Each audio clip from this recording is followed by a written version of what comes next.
با عرض سلام و ارادت، بیمار عزیزم آقای 57 ساله هستن. همونطور که میبینید در نواحی مختلف پاشون زخمایی دیده میشه که به ظاهر عفونی هستند و دارید میبینید این زخم‌ها در نقاط مختلف هر دو پای راست و چپشون از چند سال پیش وجود داره.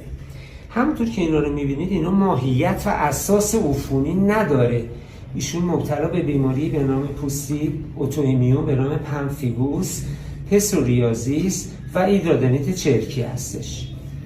پس بنابراین ما اساس سنگ بنای درمانمون درمان سرکوب کننده ایمنی که الان ایشون دارن دارویی به نام ریتوکسیماب میگیرن.